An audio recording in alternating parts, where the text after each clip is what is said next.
الله تعالى وبركاته نحمده ونصلي على رسوله الكريم أما بعد فأعوذ بالله من الشيطان الرجيم بسم الله الرحمن الرحيم أقيموا الصلاة وآتوا الزكاة وأطيعوا الرسول لعلكم ترحمون صدق الله العظيم.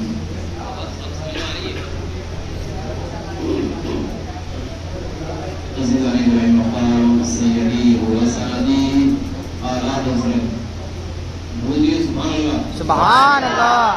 اعلیٰ حضرت امام احمد رضا خان یعنی قطبی زمان یعنی صاحب علم و عرفان مصنف کنز الایمان یعنی احمد رضا خان جو بہت ہی سن رہے تھے عشق محبت ہے نا غیرت اعلیٰ حضرت ہے نا وہی اعلیٰ حضرت امام احمد رضا رحمۃ اللہ تعالی علیہ نبی کریم علیہ الصلوۃ والتسلیم کی بارگاہ میں جب عرض کرتے ہیں تو یہ عرض کرتے ہیں یا رسول اللہ سرور کہوں کہ مالک مولا کہوں تجھے باغ خلیل کا گل صیبہ کہوں تجھے لیکن رضا نے ختم سخن اس پہ کر دیا خالق کا بندہ خلق کا آقا کہوں تجھے.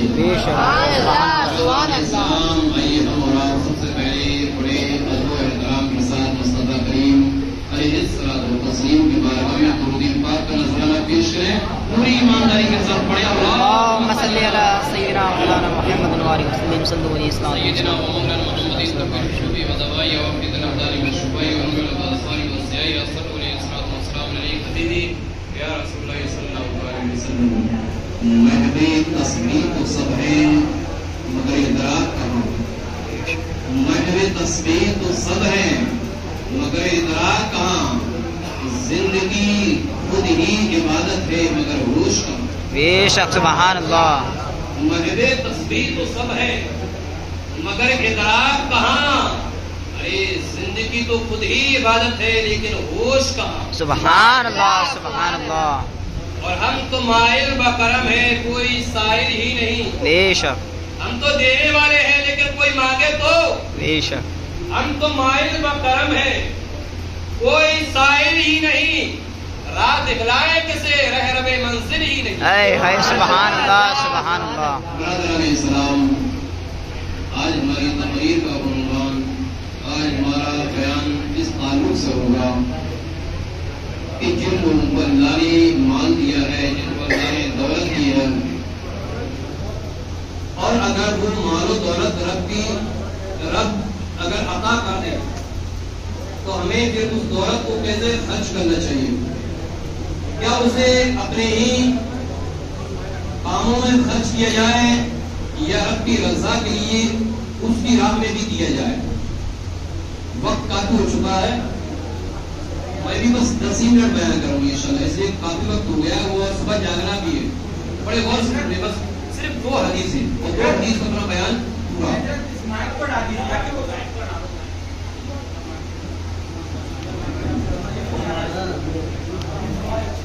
عزیزان گرامی مقام سبحان اللہ. کہ طبرانی کی ایک روایت ہے کہ حضرت عبداللہ بن مسعود رضی اللہ تعالی عنہ وہ یہ کہتے ہیں کہ ہمیں پیغمبر اسلام یعنی جناب محمد رسول اللہ علیہ السلام نے ہمیں حکم فرمایا کہ اے میرے صحابیوں نماز پڑھو. میرے صحابیوں نماز ادا کرو اور اے میرے صحابیوں زکوٰۃ بھی ادا کرو. حضرت عبداللہ بن مسعود یہ کہتے ہیں کہ ہمیں نماز پڑھنے اور زکوٰۃ ادا کرنے کا حکم دیا گیا. لہذا یہ بھی حکم دیا گیا کہ اللہ نے جسے دولت دی ہے اللہ نے جسے مال دیا ہے اور اس کے باوجود اگر وہ زکوٰۃ ادا نہیں کرتا رب کی رضا کے لیے زکوٰۃ نہیں دیتا بارگاہ رب میں وہ زکوٰۃ ادا نہیں کرتا اللہ کے راستے کے لیے اگر زکوٰۃ نہیں دیتا تو حضرت عبداللہ بن مسعود یہ کہتے ہیں کہ چاہے وہ جتنی نمازیں پڑھ لے اگر زکوٰۃ اس نے نہیں دی ہے تو اس کی نمازیں اللہ کی بارگاہ میں قبول نہیں. بے شک بے شک. اور یہ طبرانی کے اندر یہ روایت موجود اس کے علاوہ ایک روایت آپ اور سنیں گے، اس کے بعد بیان ختم، اس لیے بڑے اہم طریقے سے آپ سنیں گے۔ یہ روایت تفسیر مدارک کے اندر بھی موجود، یہ روایت طبرانی کبیر کے اندر بھی روایت موجود، اس کے علاوہ یہ روایت تفسیر روح المعانی کے اندر بھی روایت موجود۔ مصطفیٰ کریم علیہ الصلوۃ والتسلیم کا دور ہے، ہمارے اور آپ کے آقا کا زمانہ، اور اسی زمانے کے اندر ایک بدبخت جس کا نام تھا ثعلبہ بن ابی حاتب، ثعلبہ بن ابی حاتب اس کا نام، مصطفیٰ کریم صلی اللہ علیہ وسلم کی بارگاہ میں حاضر ہوا۔ حضرت ابو امامہ باہلی رضی اللہ عنہ یہ کہتے ہیں کہ حضور کے پاس جب آیا تو اس نے کیا کہا؟ یہ کہا یا رسول اللہ، بارگاہ رب میں یہ دعا کرتے اللہ مجھے معاف دے دے۔ اللہ کے نبی، ہمارا عقیدہ تو یہ ہے کہ اگر آپ کا ہاتھ بارگاہ رب میں اٹھ گیا تو ہمارا دین ہے، ہمارا ایمان ہے کہ اللہ آپ کی دعا کو رد نہیں فرمائے گا۔ بے شک بے شک۔ اگر آپ نے رب کی بارگاہ میں دعا کی تو رب خزانہ کھول دے گا۔ بے شک، سبحان اللہ سبحان اللہ۔ تو یا رسول اللہ، یہ ثعلبہ بھی آپ کے پاس آیا ہے، اللہ کی بارگاہ میں دعا کر دے کہ اللہ ثعلبہ کو مالا مال فرما دے۔ میرے نبی نے ارشاد فرمایا، اے امت مسلمین یہ بھی یاد رکھنا، حضور علیہ السلام کا جملہ یاد رکھنا۔ آج لوگ کہتے ہیں مولانا پریشانی ہے، ہمارے پاس مال نہیں ہے، ہمارے پاس دولت نہیں ہے، ہمارے پاس خزانہ نہیں ہے۔ ارے اس خزانے سے لاکھ گنا وہ بہتر ہے، وہ کم مال بہتر ہے، جو کم مال جس کے پاس وہ اپنے رب کو یاد کر لیتا کم سے کم۔ بے شک بے شک۔ اس مالدار سے بہتر ہے جس کے پاس خزانہ موجود ہے لیکن اپنے رب کو یاد نہیں کرتا۔ بے شک۔ میرے نبی نے ارشاد فرمایا، ثعلبہ تم ایسا کرو، کم مال بہتر ہے ثعلبہ، کم مال بہتر ہے، زیادہ کا مطالبہ مت کرو۔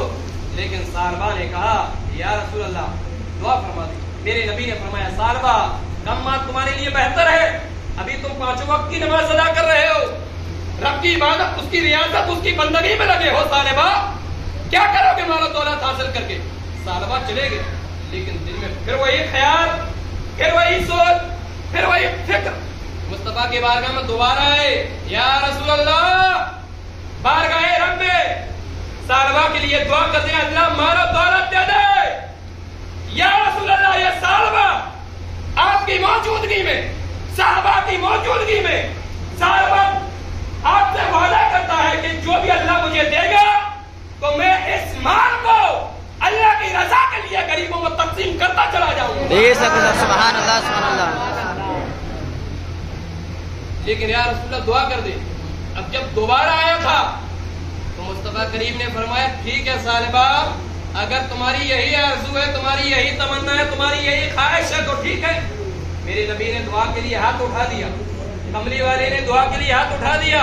ہمارے اور آپ کے پیارے آقا، ارے وہ آقا جس کے بارے میں قرآن کہتا ہے وَمَا أَرْسَلْنَاكَ رَحْمَةً لِّلْعَالَمِينَ، سبحان اللہ سبحان اللہ۔ وہ آقا جن کے بارے میں قرآن کہتا ہے مَا آتَاكُمُ الرَّسُولُ فَخُذُوهُ وَمَا نَهَاكُمْ عَنْهُ فَانتَهُوا۔ ارے وہ رسول جن کے بارے میں قرآن کہتا ہے اطیعوا اللہ واطیعوا الرسول، بہرحال تفصیل میں نہیں جاؤں گا، وہ نبی، رحمت والے نبی، کالی کملی والے نبی، ہمارے اور آپ کے آقا نے دونوں ہاتھ اٹھا دیے، رب ثعلبہ کو مال دے، اللہ ثعلبہ کو رزق دے دے، اللہ ثعلبہ کو مالدار کر دے۔ تاریخ کہتی ہے میرے نبی نے ادھر دعا کی، اس کے بعد حضرت ابو امامہ باہلی یہ کہتے ہیں کہ ثعلبہ نے کچھ بکریاں خرید لی، کچھ بکریاں، بڑے غور سنیے گا، آخری بیان ہے، بس 2-4 منٹ کا اور ہے، حدیث پوری ہونے جا رہی ہے۔ ثعلبہ نے بکریاں خرید لی اور اللہ نے حافظ صاحب اتنی برکت دی، اس کی بارے میں اتنی برکت دی کہ مدینہ میں جنگ جو جگہ تھی وہ تنگ پڑ گئی، تو مدینے سے باہر جنگل میں چلا گیا، مدینے سے باہر جنگل میں چلا گیا، کس کو لے کے؟ ارے بھائی بکریوں کو لے کے، بکریوں کو۔ اللہ اکبر کبیرہ، مصطفیٰ کریم صلی اللہ علیہ وسلم کا فرمان دیکھو۔ اور جو یہ کہتے ہیں کہ مصطفیٰ کو علم غیب نہیں ہے، میرے نبی کا علم غیب بھی دیکھو، مصطفیٰ کا علم غیب۔ میرے نبی نے فرمایا ثعلبہ کم دولت پر صبر کر لو، لیکن اس نے کہا کہ یا رسول اللہ دعا کر دیں مالدار ہو جاؤں، اب مالدار بھی دیکھو، پہلے 5 وقت کی نماز بھی ادا کرتا تھا, بہت عبادت بھی کرتا. اب اس کا حال دیکھو, جب مدینے سے باہر گیا ہے جنگلوں میں, تو اس نے سب نمازیں چھوڑ دی, صرف ظہر اور عصر پڑھنے لگا. سب نمازیں چھوڑ دی, صرف ظہر اور عصر پڑھتا تھا. پھر ایک وقت وہ آتا ہے کہ صحابہ نے پوری نمازیں چھوڑ دی. پھر ایک وقت وہ آتا ہے کہ اس نے نمازیں جمعہ بھی چھوڑ دی. مصطفیٰ کریم صلی اللہ علیہ وسلم نے صحابہ سے پوچھا, صحابہ کہاں ہے؟ کیسا مزاج ہے اس کا کہ جب رب نے اس کو دولت دے دی تو اپنے رب کو بھول گیا. اگر رب دولت دینا جانتا ہے تو صحابہ جیسی دولت کو لینا بھی جانتا ہے.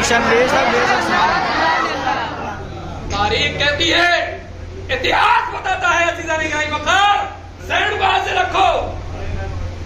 صحابہ, یا رسول اللہ اس نے بکریاں لے لی ہیں, جنگل سے باہر چلا گیا ہے. میرے نبی نے فرمایا, صحابیوں جاؤ, مالداروں کے پاس جاؤ, زکات وصول کرو. تمام صحابہ نکل گئے زکات وصول کرنے کے لیے. لیکن جب اس کی باری آتی ہے, بدبخت کی ثعلبہ بن ابی حاتم, اس کی جب باری آتی ہے, صحابہ گئے, پیغمبر علیہ السلام کا حکم سنایا, صحابہ اپنے مال میں سے زکات دو جو تمہارے اوپر واقعی جتنی زکات بنتی ہے. کہا میں زکات دوں؟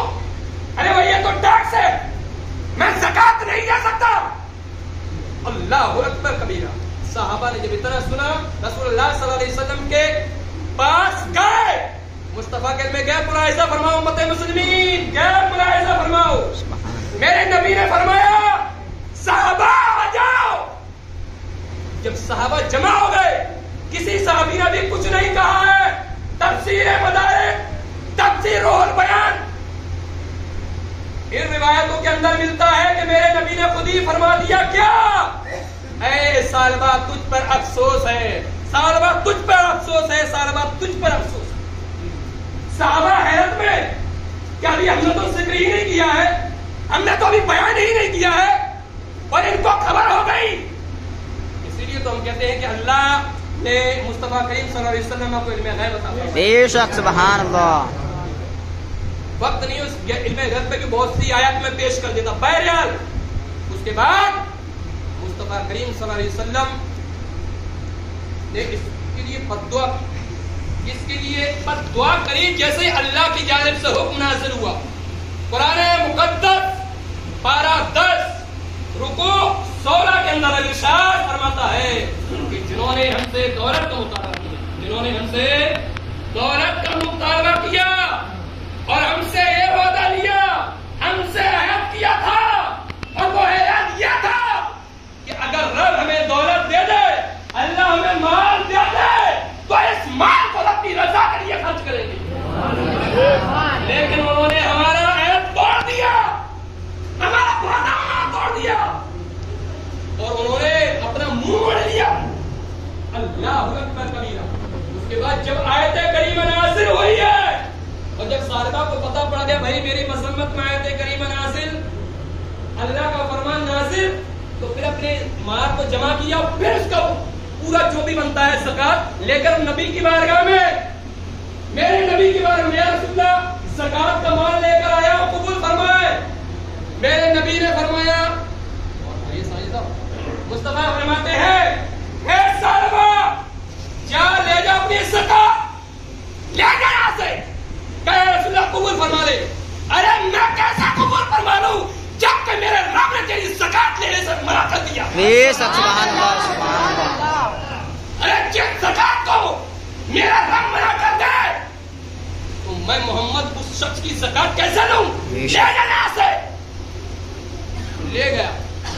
جب میرے نبی کا وصال ہوا, مصطفیٰ کریم صلی اللہ علیہ وسلم اس دنیا سے گئے, حضرت صدیق کا دور آتا ہے, اور جب صدیق اکبر کا دور آتا ہے تو اس نے کیا سوچا, ارے بھائی مصطفیٰ کی بارگاہ میں تو پیش نہ کر سکے, چلو موقع غنیمت ہے, صدیق کی بارگاہ میں پیش کرو. گیا صدیق کی بارگاہ میں. عزیزان گرامی وقار, امتی ہو تو دل سے ہو, حضور کو مانتے ہو کہ دل سے, منہ پر نہیں, منہ پر نہیں کہ کسی کو دیکھے تو کہ ہم رسول اللہ کے ماننے والے. ارے رسول کے ماننے والے تو اپنے سے بھی کہو اور غیروں کے سامنے کے بھی کہو کہ رسول کے عاشق ہیں. بے شک سبحان اللہ سبحان اللہ سبحان اللہ. رسول کے چاہنے والے ہیں.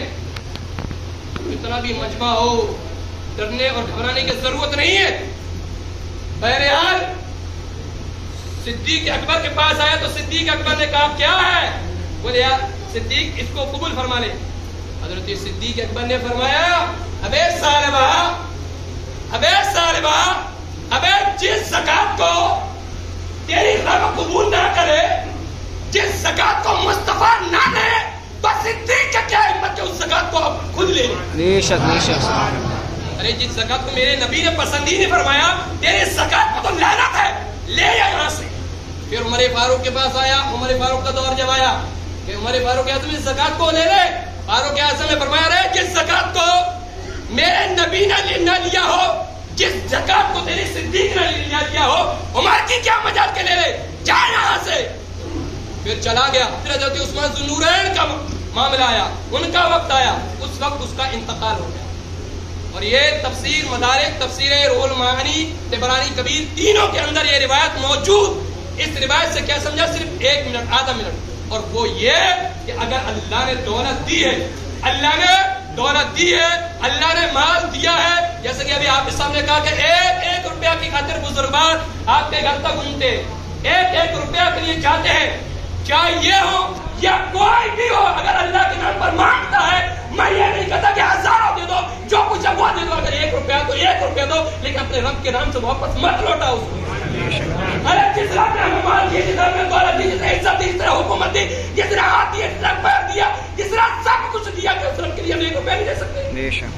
کبھی بھی اپنے رب کے نام سے جو بھی ہے اس کو واپس مت کرو. میرے نبی کریم صلی اللہ علیہ وسلم کی تعلق سے میرے روایت پڑھی ہے کہ حضور رمضان المبارک حضور تو کبھی بھی واپس نہیں کرتے، لیکن خاص طور سے میرے اور آپ کے آقا رمضان میں جب ان کے پاس کوئی لینے آتا تھا، میرے نبی اس کو واپس نہیں کرتے تھے، اسے دے دیتے. بے شک بے شک. ہم تو مائل با کرم ہے، کوئی سائل ہی نہیں. ارے رات دکھلائے جسے رہ رہے منزل ہی نہیں. بے شک بے شک. عزیزان گرامی وقار، اللہ نے اگر آپ کو مال دیا ہے، دولت دی ہے، تو اللہ کی راہ میں خرچ کرو، ہے نا. اللہ کی بارگاہ میں دعا ہے رب تعالیٰ ہم تمام کو زکات ادا کرنے کی توفیق عطا فرمائے. وآخر دعوانا الحمدللہ رب العالمین. اور ایک اعلان، 26 تاریخ انگریزی 26 تاریخ اور دن منگل یعنی پرسوں کے دن صابری مسجد میں شب قدر منائی جا رہی ہے. آپ سے گزارش ہے کہ آپ تشریف لائیں اور ثواب دارین حاصل کریں. السلام علیکم.